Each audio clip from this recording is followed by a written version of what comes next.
The sun doesn't shine every day.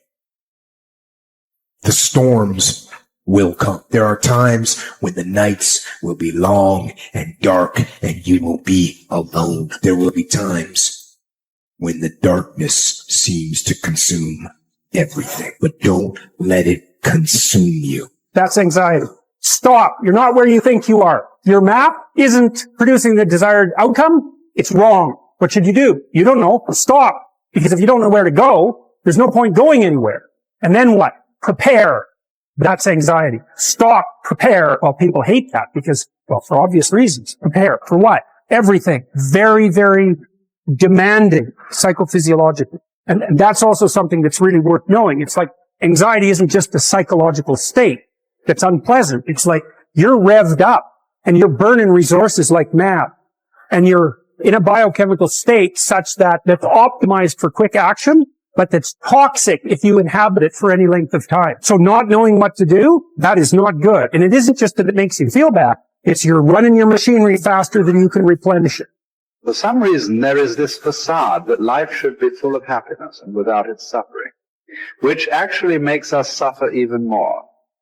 Because when we get sad or something bad happens, we do not only feel bad about the thing itself, but we also feel bad because our life is not the way it is supposed to be. Not realizing suffering and sadness is just a part of life, and they're inevitable. Unless you learn your lesson, it will keep hurting. Not only it will never stop, it will also keep increasing the amount, so you won't get used to it. And it doesn't matter how you get knocked down in life, because that's going to happen. All that matters is that you got to get up. You have to get up. Whatever experience you're having right now, it has not come to stay. It has come to pass. Sometimes you have to just back up and go within yourself and pray and meditate and recharge your batteries. Go away, clear your head, and then come back and look at it from a different vantage point. Don't operate while you're under the spell or the effect of what's going on. Don't allow your emotions to control you. We are emotional, but you want to begin to discipline your emotion. If you don't discipline and contain your emotions, they will use you. You don't have to force yourself or motivate yourself to think negatively, to be depressed, to beat yourself up over the head, to feel loaded with guilt. You don't have to make any effort to do that. Your mind is on automatic. It will do that by itself. But if you want to begin to move into your own personal greatness, you've got to be willing to go against the tide. You've got to be willing to harness your will and say, in spite of this, I'm in control here. I'm not going to let this get me down. I'm not going to let this destroy me. I'm coming back. The same situation can either be perceived as a lead ball chained to your feet or as wings growing out of your shoulder blades. How you interpret the challenge is crucial to your success of overcoming it. Ultimately, it's never the challenges that matter, but how you perceive them. If you work at that which is before you, following right reason seriously, vigorously, calmly, without allowing anything else to distract you, but keeping your divine part pure, as if you should be bound to give it back immediately. If you hold to this, expecting nothing, fearing nothing, but satisfied with your present activity according to nature, and with heroic truth in every word and sound which you utter, you will live happy, and there is no one who is able to prevent this. We are all bound by this oath to bear the ills of mortal life and to submit with a good grace to what we cannot avoid. So the spirit must be trained to a realization and an acceptance of its lot. It must come to see that there is nothing fortune will shrink from. There's no ground for resentment in all this. We've entered into a world in which these are the terms life is lived on. If you're satisfied with that, submit to them. If you're not, get out, whatever way you please. The happy man, therefore, is he who can make a right judgment in all things. He is happy who, in his present circumstances, whatever they may be, is satisfied and on friendly terms with the conditions of his life. That man is happy, whose reason recommends to him the whole posture of his affairs. How do you bear the suffering that is at the crux of life without becoming tempted and embittered?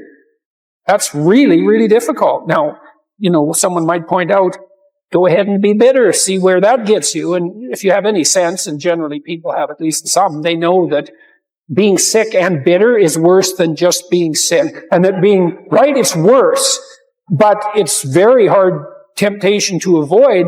Sometimes you want to be bitter just out of spite in some sense, because things are so terrible.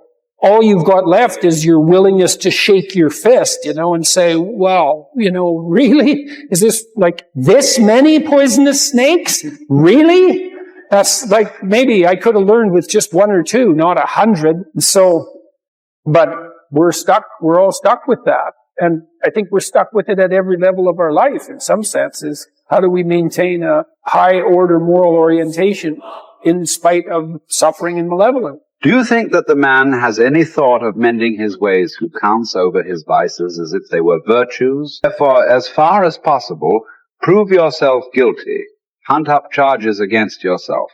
Play the part, first of accuser, then of judge, last of intercessor. At times be harsh with yourself. Set yourself free for your own sake. Gather and save your time, which till lately has been forced from you or filched away, or has merely slipped from your hands. Make yourself believe the truth of my word. That certain moments are torn from us, that some are gently removed, and that others glide beyond our reach. The most disgraceful kind of loss, however, is that due to carelessness. Furthermore, if you will pay close heed to the problem, you will find that the largest portion of our life passes while we are doing ill, a goodly share while we are doing nothing, and the whole while we are doing that which is not to the purpose. What man can you show me who places any value on his time, who reckons the worth of each day, who understands that he is dying daily? We are mistaken when we look forward to death. The major portion of death has already passed. Whatever years be behind us are in death's hands. We should not manifest surprise at any sort of condition into which we are born, and which should be lamented by no one, simply because it is equally ordained for all. Yes, I say equally ordained, for a man might have experienced even that which he has escaped, and an equal law consists, not of that which all have experienced, but of that which is laid down for all. Be sure to prescribe for your mind this sense of equity. We should pay without complaint the tax of our mortality. If you're looking for certainty, the reality of suffering is certain. I mean, what do you accept as evidence above all else? That's a good question. That's a hard question. But I would say pain is up there. It's very difficult not to believe in the reality of your own pain. It's somewhat easier not to believe in the reality of other people's pain. That's not so easy either, but your pain seems to be undeniably real.